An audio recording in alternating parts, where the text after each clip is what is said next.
a good pull. That was 804 we did. I believe that's the fastest we've pulled something into a block like this. I haven't pulled anything anywhere in the 800s since I've been in Texas. The biggest pull I've done was 760, and that was last week. And I think I did 750 prior to that, maybe a few weeks before that time. You know, coming back from injury and all that stuff, and it's kind of been interesting now having a good block with a good 804, fast moving, good feeling pull. And then we have it on Saturday where we're gonna have a big workout too, big SBD session. So it's making me more focused and also excited to see what we're gonna be able to do in the next 4 to 5 weeks for the most part, because right now we're gonna just finish everything out. You know, we did a great job on Saturday with our top set and then our back downs, where it's like, okay, we know what we're capable of being able to get to, and within the next maybe 5 weeks, we're gonna build into this phase of training, of being stronger and actually putting on a little more mass now. So we're 231 in the morning, and if we can have it in the next maybe 5 weeks, we'd be around 237, maybe 240. I think that 850 pound deadlift is definitely capable, you know, pulling. And then followed up by that, I don't even know what we'll be doing on squats. It depends on what we do on Saturdays. Saturdays, we have it as a 4. And I know in about 4 weeks from now, we're actually going to be doing 3s starting next week. So what's going on in my head is like, okay, we got the 804. We're going to try to do around 617 for our 4 reps on squats. And then next block, right, next mesocycle, we get into around an 850 and like a 639, you know, like a 630, like even like 639's like with a green on with the reds. 635 is what always comes to my mind because of just pound plates. But just to think like 639 pounds on the back for 3 reps, like that sounds phenomenal. And then on top of it, an 850 deadlift, which is even more crazy. So with the momentum we're having, my coach Sean, he's like, dude, we're on a real good roll. So I just got to make sure I don't have anything pretty much mess up anything. We keep our food and training and just everything kind of on a good regimen. I feel fine for the most part. We'll see how we feel tomorrow. I think a big thing is making sure I get enough food, sleep, and almost walk. Usually in these sessions where they take forever, and then I go home and I try to get the adequate amount of food I can get without trying to sacrifice too much sleep, because I don't want to be up till 5 in the morning, right? The next day is like a proper recovery day where I just try to get lots of electrolytes, lots of water, lots of food, and a lot of walking. A lot of people stop and don't do any walking. They just, they kind of stay stagnant the next day after like a big training session, which is not what you want, because that's when you just start feeling like a rock, and I don't want that, especially if we're having a big session on Saturday, So I got to get my walks in, get my food in, and water in. Water is going to be, I think, a really big key factor. And then on Saturday time, we'll see how we feel. I could not be more happy with how this pull went. I had a couple times though where like after the pull happened, I have to like rewatch the pull like over and over and over again, because like I forget, like, okay, this is 804 pounds. It's not going to move exactly like 485 or 585 or 635 or even 705. This is 804 pounds, and it's just being able to calculate it. Okay, as soon as it's broken off the ground and the hips are in the right position, how fast does it come up? And then after watching it and just psychoanalyzing it, it's like, oh geez, okay, this is great. This is moving fantastic. So then it just makes it where it's like, okay, I have it sometimes where I'll kind of over analyze things to a point where homeless people.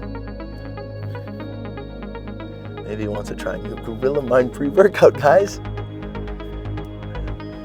But yeah, dude, I'm just very excited to see what this next 4 weeks comes in. You know, if we just have to finish it out hard, finish Saturday out good, and then that will be just a good momentum going in. I haven't had a good momentum since the 837 and the 700 squat zone, and that was back in my hometown when I was it was winter time.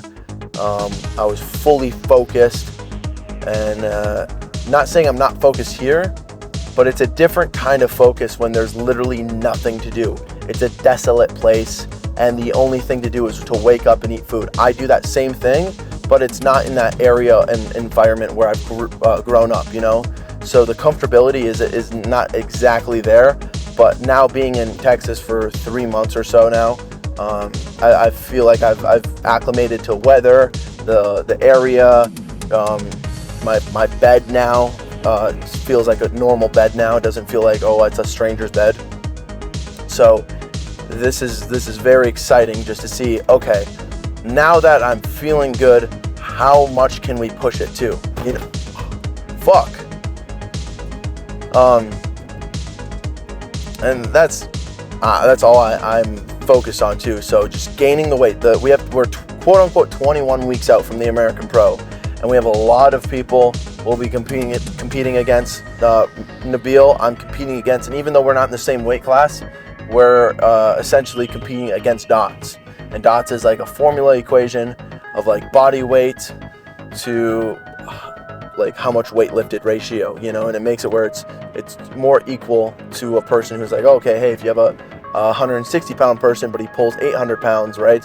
What is that equivalent to a person who's, 250 pounds, but deadlifts 800 pounds, you know?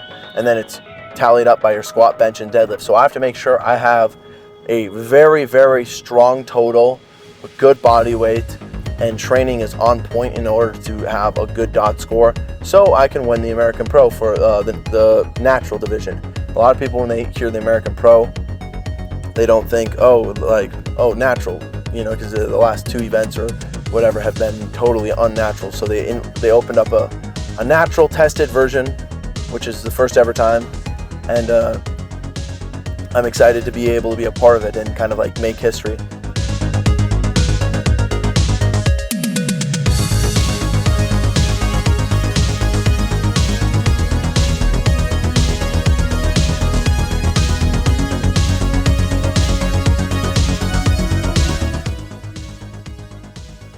Or like, I don't think it's a good brick or rock. We need more than that.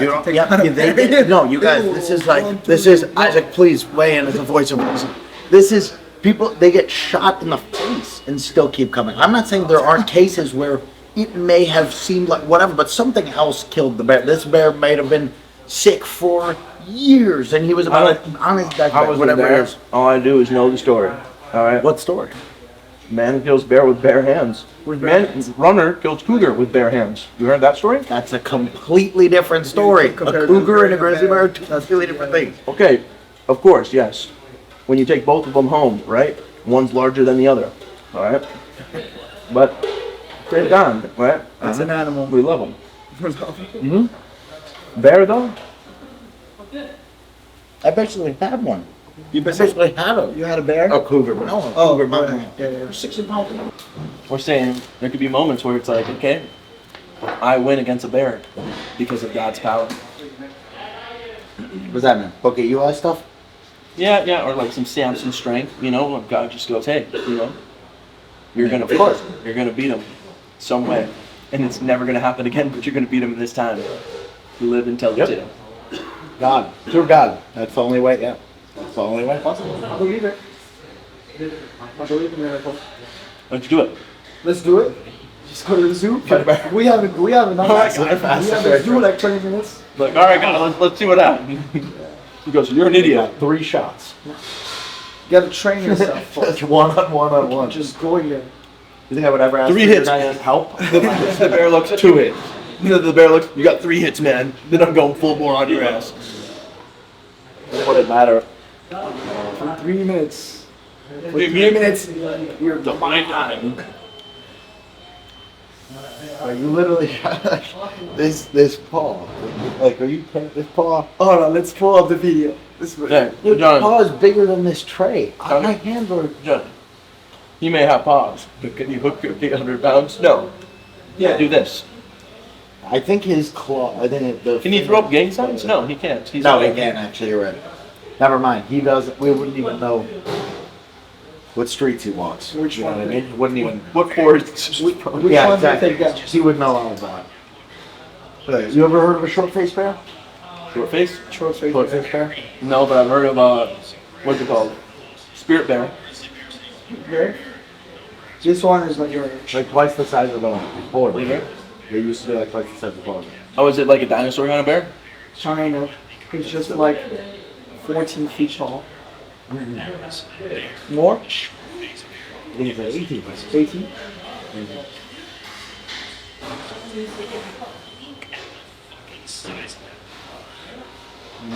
Bro, Yeah. that was. You think you take that down?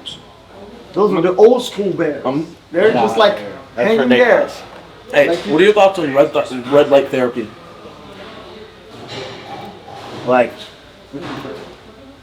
the skin? Just everything. Recovery.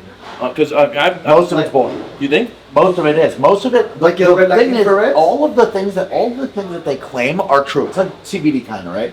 Where all these claims that they make about it being good for the body, and what it really is like good for like on a cellular level, but it only penetrates a couple layers of skin deep.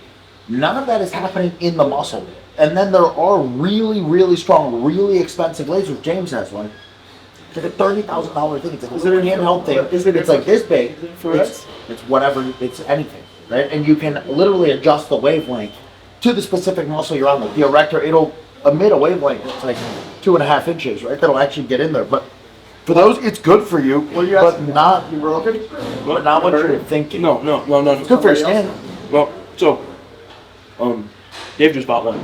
Yeah. And he's like, dude, it feels amazing. Yeah. Right? But what made me think of it, right? And I'm talking on my app right now, right? But we know back in the day, dinosaurs, right? Everything was bigger back then.